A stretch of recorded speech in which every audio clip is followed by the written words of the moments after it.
Hello there my friends, it's Ebird Online and I'm back with yet another review. Now guys, everybody knows that when you're in the honeymoon period, you're on your best behaviour. Or I guess you should be. But judging by this week's shenanigans, with Nicola and Meisha, the future don't look so rosy. Meisha and Nicola are in for a very, very rocky ride. Nicola, if this is you at your best, I certainly don't want to see you at your worst. Yes guys, that's right, it's 90 Day Fiance, before the 90 Days Season 6, Episode 5, and today we're going to be talking about the many, many red flags of Nicola. Nicola tells us that he's single by choice. Yes, he's right, the women of Israel have spoken. Unfortunately for poor Meisha, he's managed to cast his fishing rod all the way over to America and to reel in a poor unfortunate fool. And that poor unfortunate fool is you. Guys, I've got a lot of opinions on this couple, especially you, Nicola. Want to hear more? I thought as much, but just before we do, thank you so much guys to everyone that subscribed to me over the past week. But if you're regularly watching my videos and you're still yet to subscribe, consider joining the family. It's free and I really would appreciate the support. And also if there's anyone else that you think would like these videos, please consider sharing them. And also if you enjoy the video, please don't forget to smash the like button to let your girl know. Thanks guys. Right, so without further ado, I give you Meisha and Nicola. So guys, there were so many red flags in this video. I was not just duty bound but almost forced to discuss it with you. So here for your viewing pleasure are the many, many red flags of Nicola. So guys, I just want to preface this by saying I don't know if Nicola really takes Meisha seriously. And on reflection after watching this past couple of weeks, I don't think he does. Now, I understand, as we all know, Meisha is very performative in her Catholicism. She says her prayers as if she's auditioning for the first round of Pop Idol. Oh my Jesus, forgive us our sins, save us from the fires of hell. Glory be to the Father, and to the Son, and to the Holy Spirit. And so I do find something very performative in the way that she behaves, and maybe Nicola's picking up on that. But guys, he's been as toxic AF since this couple met. I'm as sure as ever I was that if this couple get married, it will not last, it cannot last, it simply won't work. I think Nicola has very traditional values. He thinks irrespective, he should be head of household, and that he makes all the decisions. And although we can see the decisions that he's made thus far has led his life to be, well, what it is, what we see before us, that doesn't bother Nicola. He still considers that he should be making the decisions. Nicola wants everything his own way, and when he's unable to give a reason, he turns to the Bible to back him up. So with that said, let's discuss red flag number 1. And so the very first red flag took place 7 years before 90 Day Fiance cameras started rolling. How so, I hear you ask? Well, to me the very first red flag was when Meisha told us that she'd given up her job and her career, her calling, as a journalist and TV news reader to pursue a very different path. I work full-time for the Catholic Church as the Director of Pastoral Care, helping people connect with God in their final moments. Now this in and of itself is no big deal. People often change careers. But guys, then a little bit later on, she said this. This statement right here piqued the Ebird's interest. He was just filling me with all this historical and theological knowledge. And with Nicola's support, I found the courage to leave my television career and devote myself full-time to my faith, which definitely brought Nicola and I closer together. Okay, so there are two problems here. The first problem is, where does Nicola get off convincing somebody or helping to convince somebody who has not just a job but a full-on career to change that career when he's never met them, he doesn't know them, and he doesn't know anything about their career? And this to me is an absolutely major red flag, because Meisha tells us he was just filling me with all this theological knowledge and knowledge about the Bible. And then he helped me to change my career, and that brought the two of us so much closer. The definite inference was that he wanted it to happen and he convinced her to make it happen. And I asked myself why. That to me is a massive red flag. She's so much easier to control when she hasn't got this high-flying, super glamorous career. When she's not around other males. Very possibly so-called alpha males. He's now taken her from that glitzy and glamorous environment to doddering around in church and hanging around with coffin dodgers. I see you, Nicola. I see you.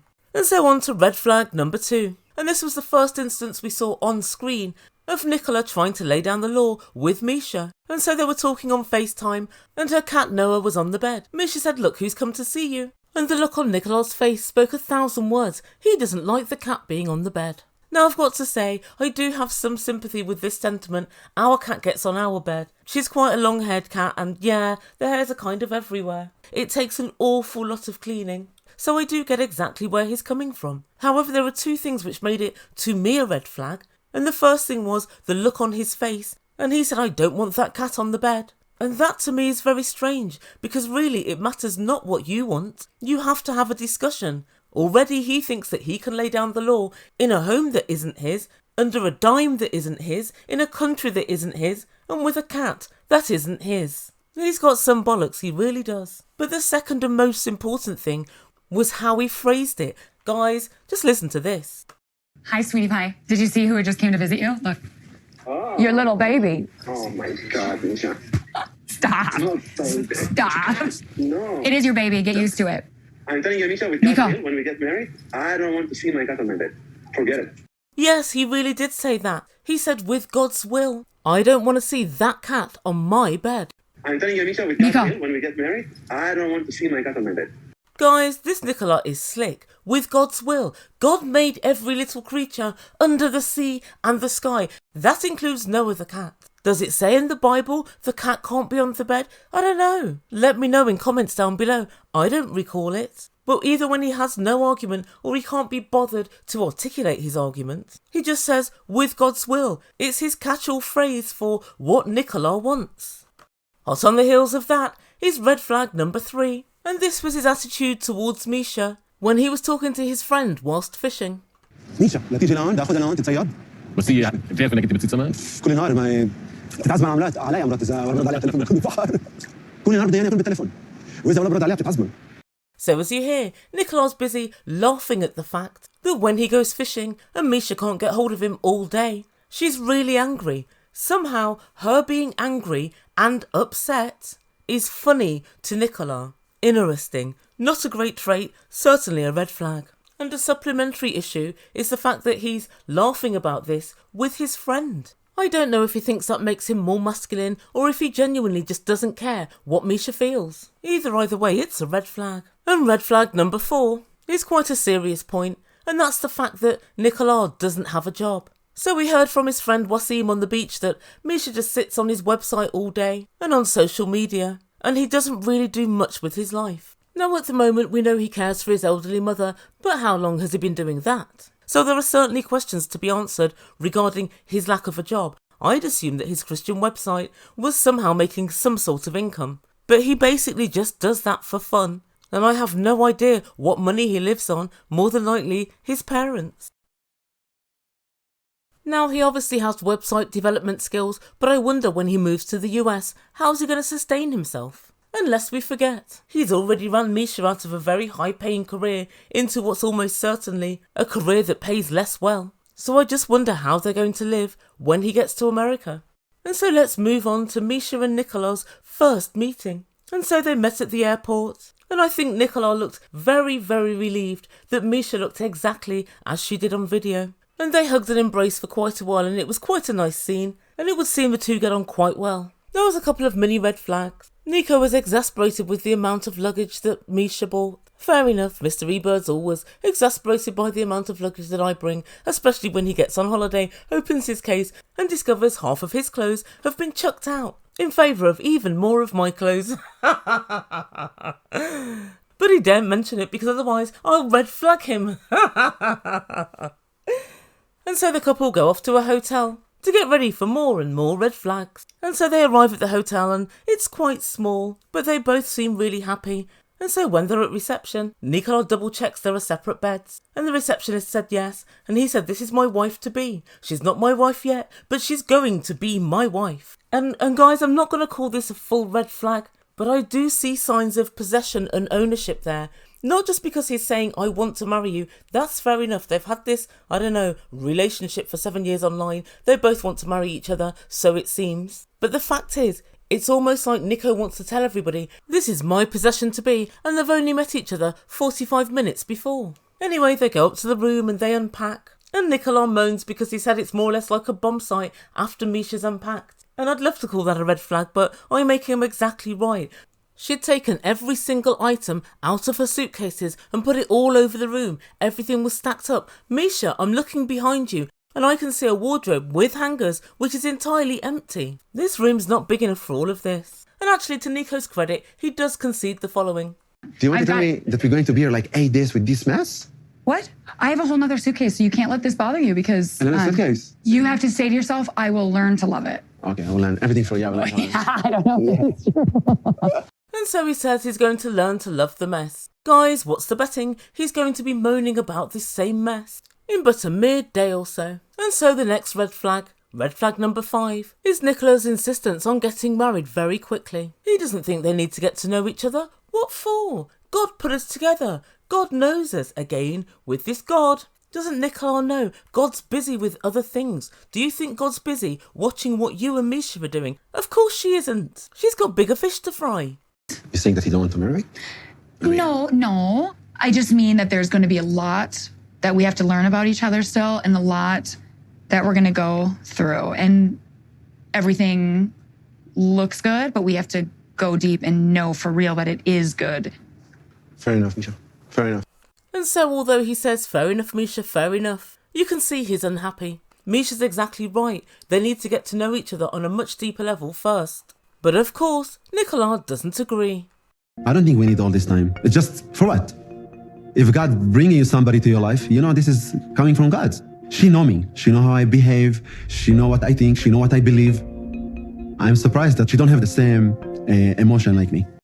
And he's saying God brought us together. What about the woman that you kissed 16 years ago? Did God bring you together? Of course she did. But it didn't work out, did it? Not everybody who God brings together ends up being compatible and getting married. And I think the main reason he tells this to production and not to Meisha is because he knows deep down it makes sense. It doesn't make sense for them not to know each other and rush into a marriage. Not for Meisha, but it does for Nicola, because it gets him out of the situation he's in. At the moment, he's a mother-loving, unemployed man. He's being offered everything he wants and needs and a super fit woman. And so, of course, he wants to grab it with both hands as quickly as possible and ensure that Meisha doesn't get away. But guys, what happened in this week's episode is the biggest red flag to me. Guys, if anyone can help me on this, please put your comments down below because I would love to know. Somehow, Meisha's learnt the skills of gaslighting and of minimising and mocking Meisha's feelings. But considering he's never had a proper relationship, I wonder, where has he developed these skills? They're quite good, I've got to say. They're not on a big Ed level, but yeah, he's quite accomplished. Here's what went down. This is red flag number 6. This is a mere mini red flag, and I shouldn't really mention it, but I'm petty, so I will. And that's the fact that Meisha was fast asleep with her face mask on, and Nicola hops out of his bed, hops over to hers, and pulls her face mask up, leans over her and says, Meisha, wake up. Oh my God, I can't believe you slept so late. Meisha immediately says, why? What time is it? And he said, 7:45 a.m. What? 7:45 a.m? Even to me, that's the middle of the night. She's just flown halfway around the world to see you. She's not just tired, she's jet-lagged. This guy really is something else. But Meisha's as good as gold and she gets up and the couple go sightseeing, to the Holy Land no less. And they look at a few monuments and then they sit down to have a chat. Ladies and gentlemen, cue red flag number 7. I'm here because of you, first and foremost. So meeting your mom and your family is actually of utmost importance to me. I know why you're dreaming to meet my mom. It's like she's going to get married with my mom. It's very important, that's why. So Nicola's mum doesn't know that Meisha exists, and he has no plans to introduce them during this visit. So ostensibly, he doesn't want to introduce them because she's been married before, his mum more than likely won't approve, and that's going to cause problems. And I understand this point. But it's what he says to Meisha. He said, I don't know why you're dreaming of meeting my mum. You're not getting married to my mum, you're marrying me. So although he knows very well why she would want to meet his mum, who wouldn't when you're supposed to be getting married? Instead of discussing this normally, he decides, I know, I'll do a little sarcastic gaslight. That's the correct route in this situation. You're not marrying my mum, you're marrying me. If I had it my way, Nicola, she's fucking getting on the plane and she's neither meeting nor marrying either of you. He knows the whole parent thing's an issue because his friend Wasim asked exactly the same. Does your mum know yet? He knows it's a thing, but he's making out to Meisha like, oh Meisha, it's only you that's fixated with this issue. And then Meisha asks him about his brothers, and she discovers that only one brother knows that she even exists. She's upset by this and tries to explain to Nicola. Everybody in my life knows who you are, how important Nicola is, the importance he's played, the role he's played in her life. But yet, in your life, it's like, meh. And so Meisha tries another tack. She said, Nicola, it's part of the discerning process that I meet your family. It's imperative before marriage. Nicola's response, well, just look at this, guys. Show me in the Bible where it say, go tell your brother that you need to tell him that I'm getting married. Nicola, what's careless? Why are you laughing right now? What's I'm funny? not laughing because it's so funny. You always focus on your brother. Nicola. What? Guys, why is he laughing at her? And this is what we're saying about the whole gaslighting thing. He's trying to make out as if, gosh, you're really weird for wanting to meet my family before getting married. That's such a strange thing to do. In fact, it's so strange, it makes me want to laugh. And also, yet again, he has no strong argument, so he just brings God into it. But my main question is, honestly, I'm befuddled, guys. I would like to know, where did he pick up these skills? He's never worked, he's never had a job. He's never been in a relationship. He's spent his whole life tottering around the same area. Maybe he saw it at home growing up, I don't know. But it really does intrigue me. I guess if I really think about it, the only conclusion that I can draw, and in fact, yeah, as I think about it, it becomes more and more likely that he's had a job or a career in the past. And at the moment he's not working, his communication skills are too good, are too adept to not have been honed somewhere. He is quite good at manipulating and changing the narrative. Yeah, it must be it. He's had a job previously. Guys, I'd love to hear your thoughts on this, I really would. But this laughing wound me right up. Enough, in fact, to make me write a whole Red Flags of Nicola video. And Meisha handled things, I think, really well. She said, is everything a joke to you? Why are you laughing? If something matters to me, it should matter to you. And I think then Nicola knew she was being super serious, and he said, well, now's the time. I will tell them. But Nicola had to snatch defeat from the jaws of victory, because right after he agreed to let his family know, he said the following. I will tell them, Meisha, and then tomorrow I will call them. And I will go to put big sign out in Nazareth that you exist. No, honestly, like, is everything a joke? Like, everything that I say? No, because it's not normal.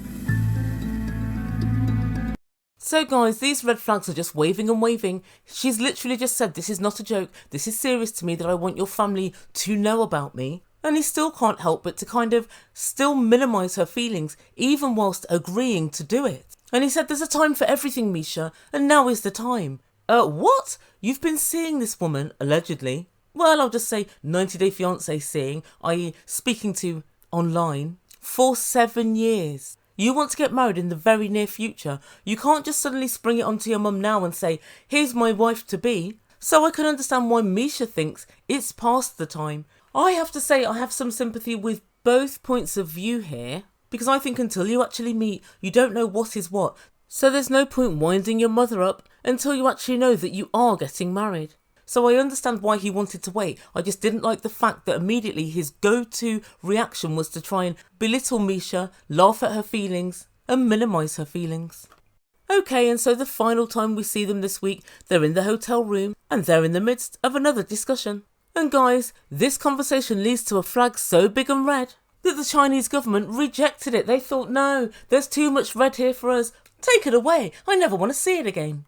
The couple were in their room discussing the events of the day, and Meisha was having some grown woman chat to Nicola. As much as I want to see Israel, I'm not here to vacation. I'm here for one reason only, to meet you and get answers about what we've invested in our lives now for almost 7 years. And Meisha goes on to say that she's really unhappy with the way that Nicola acted today. And she said, I don't know if you're embarrassed of me. And he said, embarrassed. Why do you keep saying this word? Get it out of your lexicon. And again, he brushed her off, and again, he started laughing. And then he said, I think you're very tired. When you're tired, you start to speak nonsense. Nonsense about what, Nicola? Literally, you've agreed that you need to tell your brothers and your mum about her, so nonsense about what? Gaslighting again. Does that mean you're done with this conversation? Yeah. What if I'm not done? What if I'm not done with it? The problem with you, Meisha, you never want to be done with any conversation. When you start to talk, you never stop. You're the most cute when you're mute, I'll be honest with you.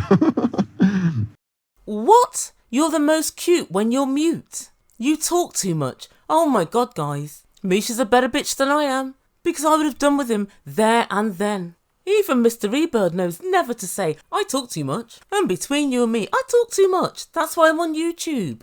I talk, therefore I am. Oh, nothing if not self-aware. What Nicola has done is rude and minimising, especially when you're talking about an issue which is extremely important to the rest of your life. And so Meisha explained to Nicola very calmly what he was doing. She said, this is a deflective mechanism. You laugh and you say things that make no sense to try and get out of what we're talking about. And I make her entirely right, but I think, where did he pick this up? And what makes him think that in this particular relationship, this is the right thing to employ? Do we think that he would employ this tactic with another man? I highly doubt it. And she continued, I'd like you to meet me where I am and to stop this habitual routine of sweeping things under the rug. And Nicola hits back. He says, I'm not sweeping things under the rug. I just don't agree with everything that Meisha says. That's absolutely fine, Nicola. Tell her, discuss with her what you disagree on. Don't laugh at her and say, you're hungry, you're too tired, you're talking gibberish, you're cute when you mute. If you see her as an equal and you care about how she feels and what she thinks, then discuss with her. And then NICO comes up with this. It's important for me to show to Meisha that I am the man. A woman cannot control a man. I just want relaxation from Meisha. She started to bother me. What? A woman can't control a man? She's not trying to control you. She says she wants to have a discussion with you so you can both separately assess whether or not you should be getting married. That is not trying to control. Guys, listen to the way he frames this. Her asking him questions and then letting him know you're deflecting, i.e. gaslighting, but whatevs, is tacitly telling him, I know what you're doing, I'm equal to it, you will not get away with this, but I want to discuss with you. He agrees in person, but behind her back says, she's trying to control me. No, she's not. She's trying to discuss with you. Now, do I agree that a woman shouldn't try and control a man? Of course I agree. But by exactly the same token, a man shouldn't try and control a woman. You're both adults. There should be no control within a relationship. But that said, let's just call a spade a spade. At the end of the day, NICO, your life choices have led you to be where you are. Creating and running a non-revenue earning website, fishing and looking after your mother. You mother lover. That's where your life choices have landed you. So why would Meisha blindly follow you? Why would Meisha completely acquiesce to your way of doing it? At least Meisha's trying to discuss with you what your plan is going forward and not trying to dictate to you. Yes, guys, as far as I'm concerned, Nicola is one big walking, talking red flag. And so that's everything for this video. But I'd love to know what you think. Do you think he's a misogynist? Do you think he really cares about Meisha? Or does he just like what she represents? A super good looking, super well put together Catholic that's showing interest in him. But guys, remember, this is him at his best. This is the honeymoon stage. This is him trying to woo someone that's way out of his league. And that's just according to his best friend, Wasim. So if this is how he behaves at this point in time, how is he going to be when they're married? I dread to think. So yep, I'd love to see your comments down below and I'll get on with my next video. Guys, thank you so much for listening. Don't forget to like and subscribe and all of that good stuff. And I'll see you soon. You've been listening to Ebird Online and I bid you good day. Baby, you give me midnight. You whip up my appetite. Don't leave me here.